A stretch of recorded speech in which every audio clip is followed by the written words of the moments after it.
PB Wushu Indonesia dan PP Kickboxing sambangi Menara Kompas guna menggelar pertemuan dengan segenap perwakilan Kompas TV. Pertemuan ini membahas rencana kerjasama guna tingkatkan prestasi olahraga, khususnya Wushu dan Kickboxing. Sekjen PB Wushu Indonesia yang juga Ketua Umum PP Kickboxing Indonesia Ngatino memimpin rombongan yang diterima di gedung Menara Kompas Senin siang. Dalam pertemuan dibahas rencana awal kerjasama terkait penyiaran untuk beberapa event yang digelar PB Wushu Indonesia dan PP Kickboxing Indonesia. Kerjasama ini diharap akan menghasilkan penyiaran berkualitas yang dapat diterima baik di dalam negeri maupun mancanegara.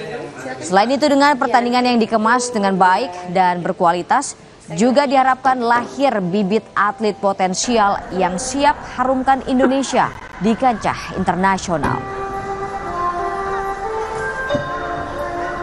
Harapan kami jangka panjang, kenapa? Karena kami kan punya atlet banyak, ya, punya sumber daya juga banyak, dan kemudian di sisi lain Kompas TV kan juga punya sarana untuk membantu mengembangkan itu, sehingga bisa kita kemas kegiatan itu secara profesional, ya tentunya saling menguntungkan, ya baik untuk pembinaan Wushu Kickboxing dan tentunya Kompas TV. Tentunya kita ikut berkomitmen untuk membangun, mencari bibit unggul, pembinaan, ya, dan mengcover semua event-event Wushu yang ada di Indonesia ini.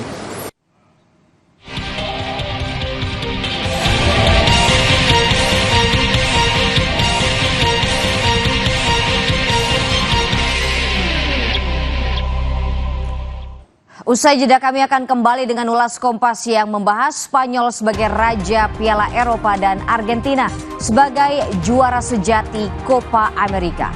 Bersama Nanda Aprilia, tetaplah bersama kami.